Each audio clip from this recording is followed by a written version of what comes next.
just 24/7 inside of my brain is the phrase, I'm not good enough. That thing is going to be coming out from the back of your brain, constantly telling you you're not good enough. Just in some unconscious way. Always. And for me, like, it was deciding to get out of that pilot seat. Like, getting out of, there's a conductor in the back of my brain that's constantly saying you're not good enough. Fuck that. Like, get out of that seat and be like, I'm not going to play that game anymore. I know it's coming from just default wiring. I want out. I want out. I don't want to play this game all day. It's just fake. It's just laziness. It's hard not to believe that it's real. We see with ourselves and with people. Like you think, you're like, oh yeah, I got it, sure. Next, and then an hour later, you're hanging out with your friend, and like you start to get those feelings. Yes. And you're not connecting what you just learned. It came from you. Yeah.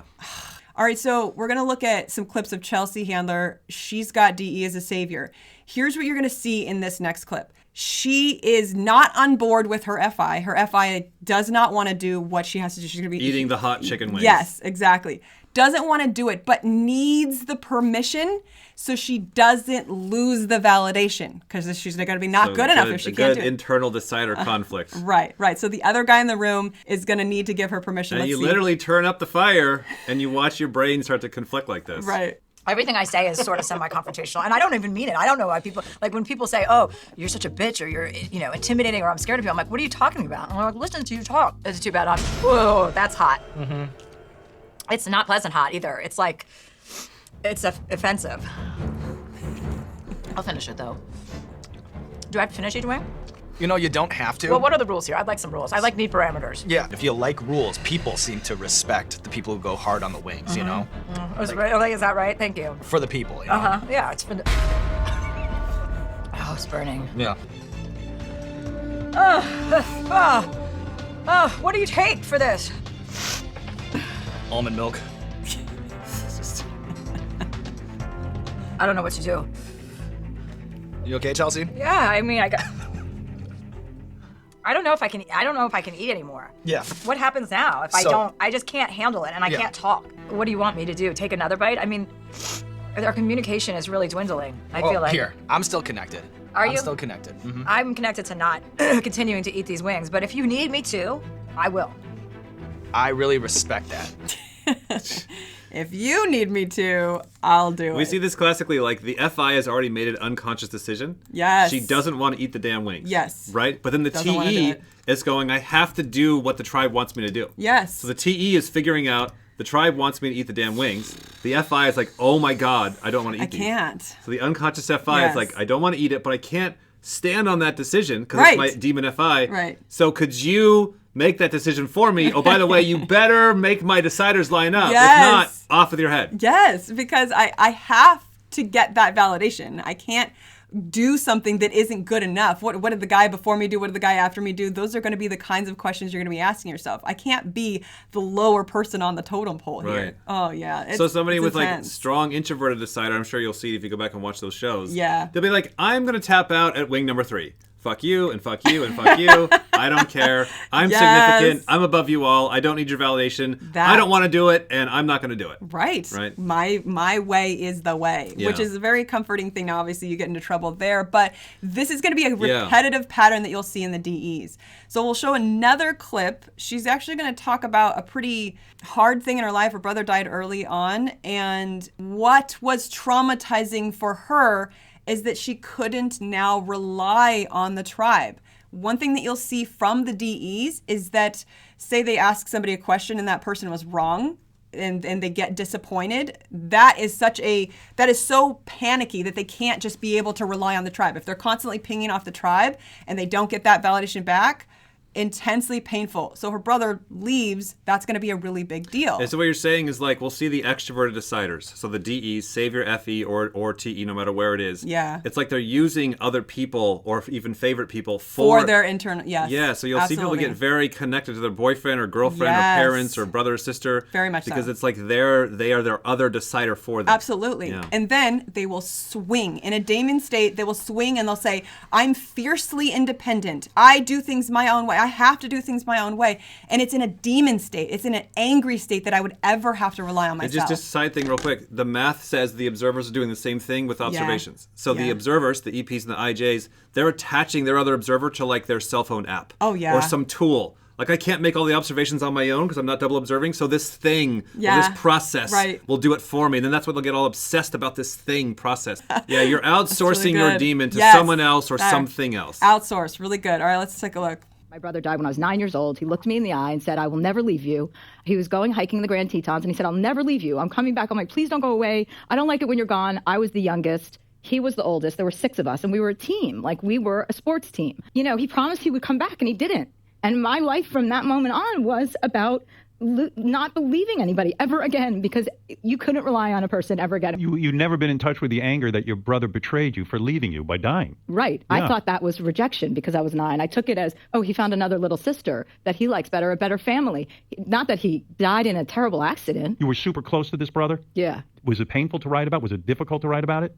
It was difficult to get out, like, you know, like, look at me now. I can't talk about it without getting emotional, but at least now I know that that's okay to be emotional. Like, you don't have to fight crying. And so I fought being vulnerable for so long because, you know, he died. Then my dad basically theoretically died after that. My dad was never the same after my brother died. So the 2 men whose center of attention I had been, you know, had been pulled out from under me. And I never had a time to really unwrap that. I never went to therapy about it. I was really, really, really angry at my brother for dying until somebody told me. And then I could identify it. It's so easy for you to look at me and say, oh, okay, this is what happened. Your brother died. This is your problem with men. You've got to connect that. This is why you can't have a healthy relationship. This is why you don't trust men. This is why I have to be so fierce, so independent. I don't need you. I don't need anybody. Yeah, I can do everything on my own. Now, obviously, that's going to be an intense situation for anybody. Yeah. Like, that's going to be hard for anyone. But it is very interesting, even the way she's communicating about what was the real problem there. It's like, I wanted to be able to rely on you. I didn't even think about that you had a horrible accident. It was that you left me and maybe you found another little sister. Yeah. You know, like that's classically what we call single deciding. Yeah. Some horrible event happens, something really hard like that. You're a 9-year-old, your brother dies, and then that decision gets locked in. Oh, that must mean this. Right. And then it's hard for her to then swing back the other way, as she's doing now as she's older. Yeah. She's now double deciding as she's older. Yeah. It's taken a lifetime to go, oh, I felt this way, but this is actually what happens, and I shouldn't do this, but I am. And I'm realizing this is double deciding, going back and forth, processing it. But it took her 40-something years to be able to double decide. On one event. And stuck on the decision, stuck on the emotions, stuck on the processing. And also just a couple of points there. You could also see the demon FI is what you're looking at. Yeah, the emotions hard to process. Oh, yeah. They're unaware of the emotions as well. Right. Unaware that she's hurt or angry. That's surprising for a lot of people. They don't realize that people with demon FI are unaware consciously that they're hurt or upset. They're just being aggressive or painful or whatever. Yeah. You're like, hey, why are you being a jerk? Like, what do you mean I'm being a jerk? I don't think I'm being a jerk. Oh, yeah. Because I'm just saying how it is. It is just truthful. It's okay that I am just telling the truth. The classic Myers-Briggs kind of nailed a few of the types that we're seeing. Like, they kind of understand, I don't know, INFP, just kind of picking that one randomly. That's true, yeah. But, like, the ENTJ and the ESTJ, Myers-Briggs totally missed it. Like, when you read any of the profiles out there, they're not bringing up the fact that the lead TE and even lead FE is coming from a place of insecurity. And therefore, they're aggressive with the tribe, not because they're confident in their leaders of the business. No. It's not what's going on. It's not what's going on. Okay, so this third one is kind of about the same type of story, but the third point to look for is that DE can look outward really, really well. It can see other people's struggles. It can see everything going on with you. I have all the advice for the other person and just can't see self. Right. So I decided to dedicate my new book to my future husband, wherever he may be, so that he knows I'm serious about being vulnerable and understanding that I don't have to be some strong, independent woman to actually to prove myself in life. That there are other things, and that it's okay. It's not weak to admit that you want to meet somebody. But do you have commitment issues? I did have commitment issues because my brother died when I was a little girl. And so for a 9-year-old brain, I know it's easy for anybody to look at my situation and say, oh, of course she's got commitment issues or male abandonment, attachment issues. But for me, you don't see yourself. So it took me to really dig deep. It was after the election when I thought I was going to have a mental breakdown because this man is president. And I realized what he signified was actually what happened during my childhood when it became undone and when my whole world fell apart and I lost the 2 most important men in my life. So for me, being fierce and independent has always been my way of going, I'm strong, I can handle this, get away from me, I don't need a man. So it's a cover-up. Yes, it was I wasn't being honest with myself. And it took years of therapy. It took years of being honest with the entire world. And everybody else was a problem. Like, let me tell you about why you're an idiot.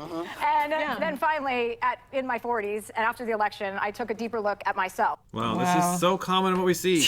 It's not just because her brother and her dad died or whatever. Like, we're seeing everybody that has the Savior TE especially It's the same life story. Like something in life will throw an event that way that your functions will lock onto that. Right. It's not so much about nature, nurture? It's not so much about the environment. The thing that happened. Like your type is so set in these imbalances that you just got to walk through life and something will randomly hit you to be like, confirmed. Yeah. My type is confirmed that the tribe will leave me in a bit. Like you are looking for that. You will find that by the time you're 10 years old or whatever.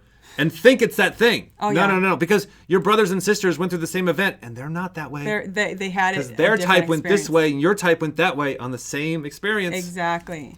If you're not aware that this is the phrasing going on in the back of your head all day long, you're going to think the world is happening to you. I know this isn't real because I know my own math. I started listening to the song. It was just constant. It was every minute. And because I believed in that wiring above the lies coming out of my brain, I started being able to get outside of this whole brain game. And I know that it is hard. I know that it hurts. I understand. And maybe this isn't the time that you hear. Maybe you have to hear it 1,000 more times before you actually start believing it. But like, don't let yourself actually be in a position where you think the man, like literally President Trump, has that kind of power over you.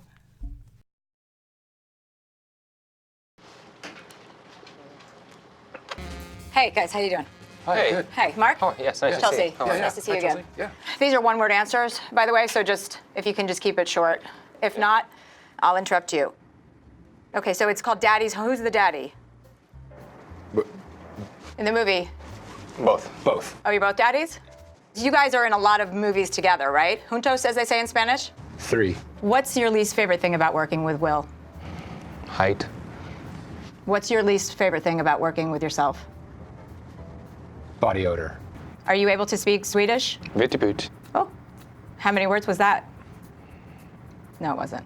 Now, I know you have a lot of children. You have 4 children, and I know how you got them. Will, how did you reproduce? I haven't seen the movie yet because it's, they don't want anybody to pirate it. And I've done that before with movies. So they didn't send me the link to watch the movie. Mm-hmm. So you play his dad? No.